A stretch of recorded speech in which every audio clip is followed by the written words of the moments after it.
Halo adik-adik, apa kabarnya hari ini? Wah, senang sekali Kak Pilia hari ini bisa ketemu lagi sama adik-adik. Hari ini kita sudah masuk di minggu yang kedua dari tema kita yang baru. Apa tema kita? Ada yang masih ingat nggak? Allah menyelamatkan. God saves. Nah, adik-adik, Allah menyelamatkan. Minggu lalu kita belajar bagaimana Nuh diselamatkan oleh Tuhan. Karena apa? Hidupnya yang dekat bergaul dengan Tuhan. Dan dia taat mengikuti apa yang Tuhan perintahkan. Maka karena kasih karunia Allah, dia selamatkan Nuh dan keluarganya. Hari ini kita akan belajar tentang tokoh Alkitab yang baru. Nah, sebelum kita memulai tentang firman Tuhan kita akan nyanyikan sebuah lagu. Haleluya, haleluya, haleluya. Praise ye the Lord.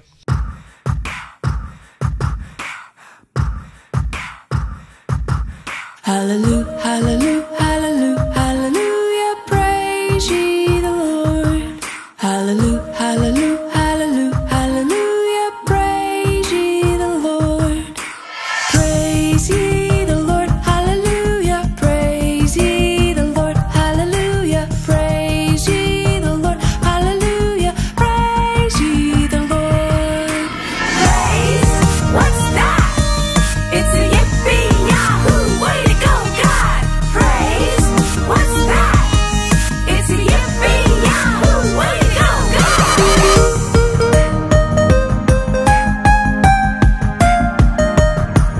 Hallelujah, hallelujah, hallelujah, hallelujah, praise ye the Lord. Hallelujah, hallelujah, hallelujah, hallelujah, praise ye the Lord.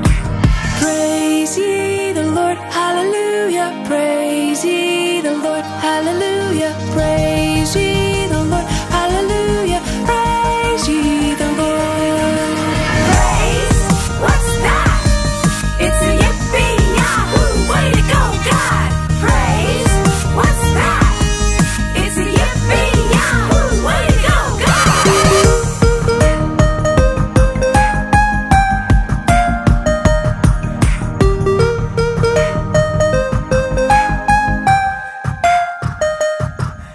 Mari kita berdoa. Tuhan, kami bersyukur Tuhan, karena kami melihat bagaimana Engkau terus memimpin kehidupan kami hari demi hari. Kami bersyukur Tuhan karena Engkaulah Allah kami yang maha kuasa, Allah yang sungguh patut untuk kami puji dan kami muliakan. Dan Tuhan, hari ini kami ingin beribadah kepada Tuhan. Biarlah kiranya Tuhan sendiri yang merasa senang dengan ibadah kami. Dan Tuhan tolong Tuhan yang berbicara kepada kami. Tuhan menegur kami, Tuhan memberkati kami melalui firman Tuhan hari ini. Terima kasih Tuhan Yesus. Dalam nama Tuhan Yesus kami sudah berdoa. Amin. Adik-adik, hari ini cerita Kak Pilia masih tentang SAR. Nah, search and rescue. Apa masih ada yang ingat? Mencari dan menyelamatkan yang hilang. Masih ingat waktu tim SAR itu akan diterjunkan kalau ada korban-korban bencana. Nah, hari ini tim SAR akan bekerja pada sebuah kondisi banjir. Kalau di Jakarta tuh sering ya banjir. Bahkan banjirnya sampai tinggi sekali. Rumah 2 lantai gini bisa-bisa 1 lantai ini terendam oleh banjir loh. Jadi yang terselamatkan itu hanya di lantai 2 rumahnya. Kita lihat bagaimana tim SAR menyelamatkan korban banjir.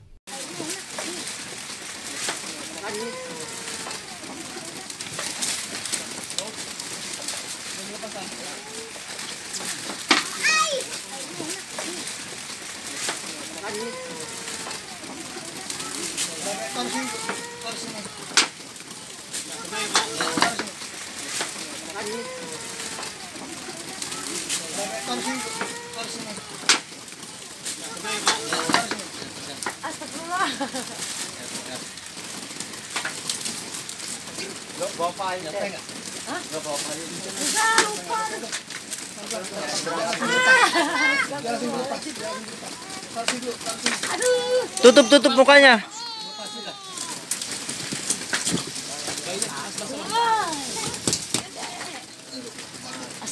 Tuh kalau ada payung kalau dipayung deh.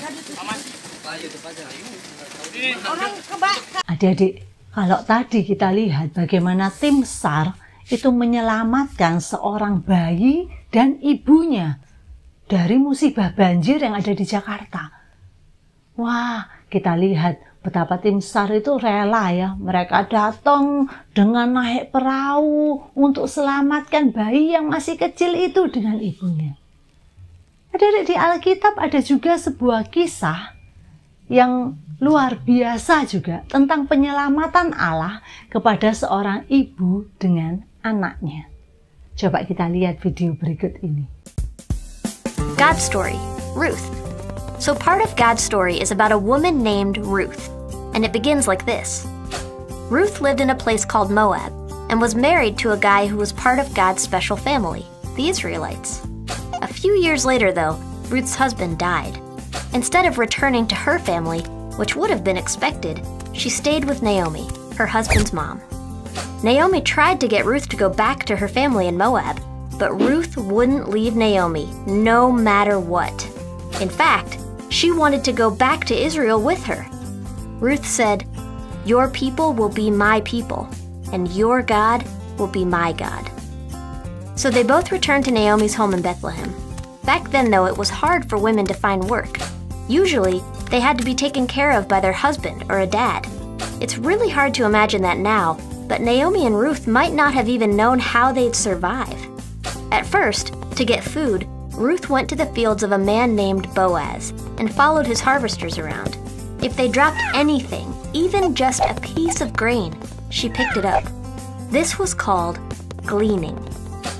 Ruth worked from morning to night and barely even took a break.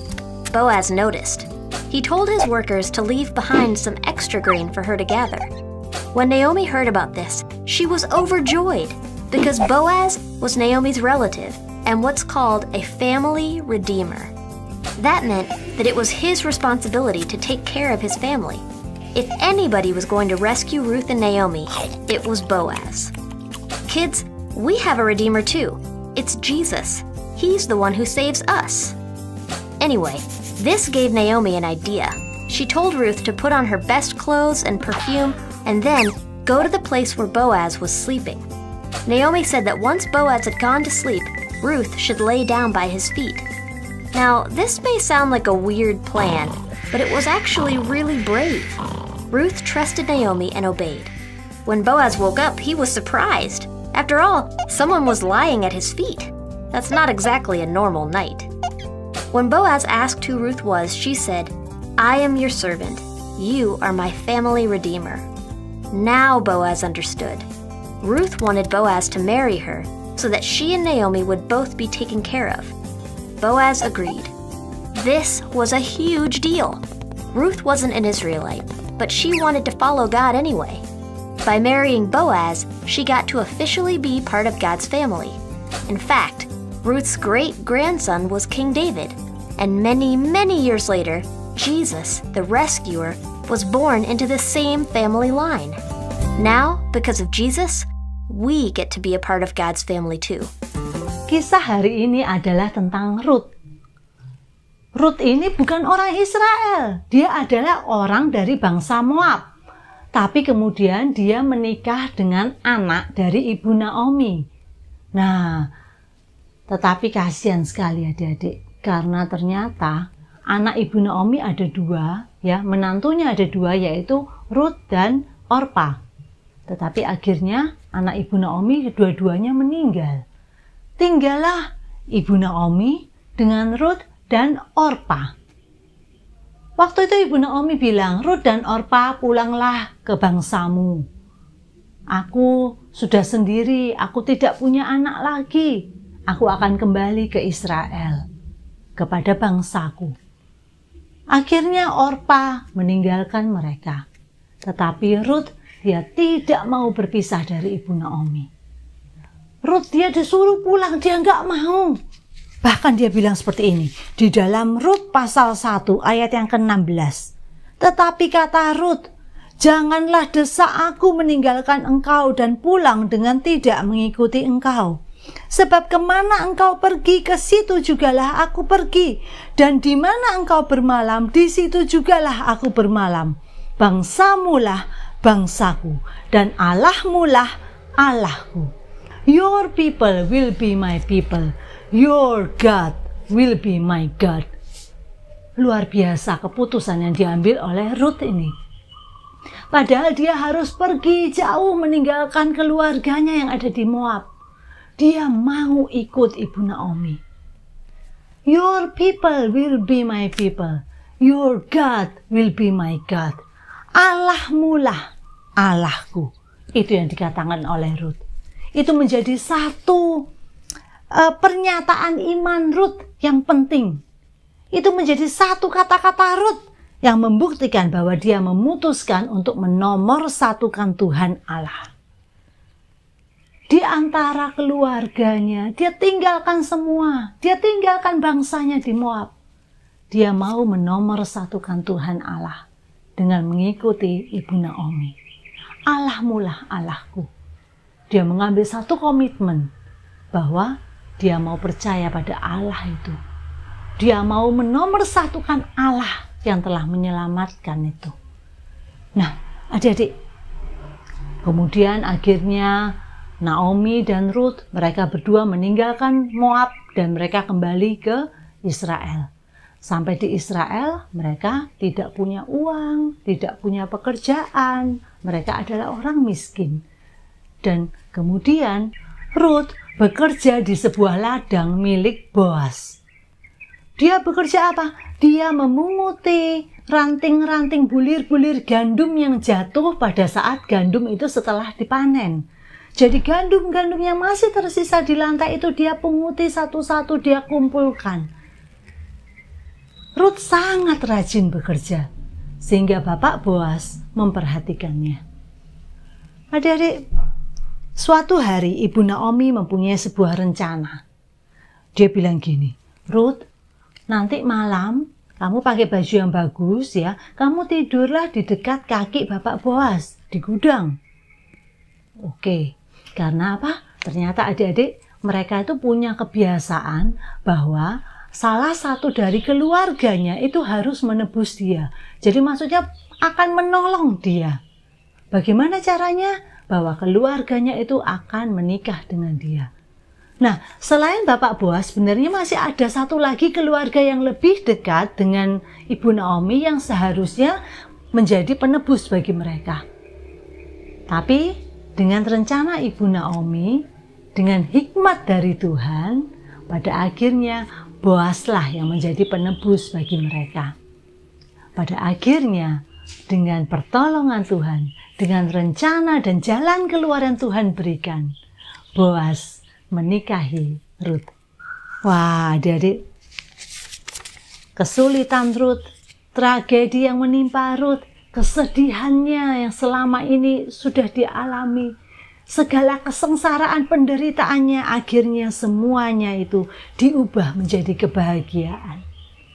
Dia menikah dengan Boaz dan kemudian dia memiliki keturunan-keturunan dari Boaz. Ruth dan Boaz mempunyai seorang anak yang bernama Obed. Mungkin adik-adik nggak tahu nih, Obed ini siapa, Kak? Adik-adik tahu? Obed itu adalah ayah dari Isai. Isai itu ayah dari Raja Daud. Wah, jadi Boaz dan Ruth ini mempunyai keturunan yaitu Raja Daud. Dan adik-adik tahu Raja Daud, keturunan di bawahnya yaitu Tuhan Yesus. Ruth menjadi salah satu dari 5 perempuan yang dicatat di dalam sejarah silsilah Tuhan Yesus. Jadi tidak ada satupun yang bisa menjamin bahwa hidup kita akan selamanya bahagia, selamanya mulus, tanpa masalah, tanpa pergumulan, tanpa tantangan. Tidak ada. Karena setiap hidup kita pasti pada suatu saat kita akan mengalami kesulitan, mengalami masalah itu. Tapi adik-adik, sikap Ruth yang menomorsatukan Tuhan itu membawanya pada misi penyelamatan yang dilakukan oleh Tuhan. Apa yang hari ini kita pelajari? Kita belajar menghadapi pergumulan dengan berespon seperti Ruth, yaitu berani menomorsatukan Tuhan. Saat kita mengalami masalah, saat kita mengalami kesulitan, menomorsatukan Tuhan Allah, dan Dia akan menolong hidup kita. Dia akan menyelamatkan hidup kita. Dia adalah SAR kita. Tuhan Allah adalah search and rescue kita. Dia yang akan menyelamatkan hidup kita. Nomorsatukan Tuhan dalam hidup kita. Jesus is my number one.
Ayat hafalan kita diambil dari Mazmur 13 ayat yang ke-6. Mazmur 13 ayat yang ke-6a. Tetapi aku, kepada kasih setiamu, aku percaya. Hatiku bersorak-sorak karena penyelamatanmu. Tetapi aku, kepada kasih setiamu, aku percaya. Hatiku bersorak-sorak karena penyelamatanmu. Kita akan berikan persembahan kita, berikan yang terbaik pada Tuhan di dalam bejana untuk Tuhan. Mari kita berdoa. Tuhan, kami bersyukur Tuhan, karena hari ini kami boleh belajar bagaimana kami harus menomorsatukan Tuhan di dalam hidup kami. Di atas segala kesulitan, segala pergumulan, segala kesusahan, maupun juga kesukacitaan, kebahagiaan kami, Yesus tetap yang nomor satu dalam hidup kami. Tuhan, tolong kami menjalani hari-hari kami, supaya Engkau yang akan menjadi yang nomor satu dalam hidup kami, Engkau yang akan terus dipermuliakan melalui hidup kami. Di dalam nama Tuhan Yesus kami sudah berdoa. Amin. Adik-adik, ibadah kita sudah selesai. Kita ketemu lagi minggu depan dengan cerita tentang misi penyelamatan dengan tokoh-tokoh Alkitab yang berbeda lagi. Oke? See you next week ya. Jangan lupa stay safe, stay healthy, stay at home. Don't forget to keep praying. And God bless you all. Bye-bye.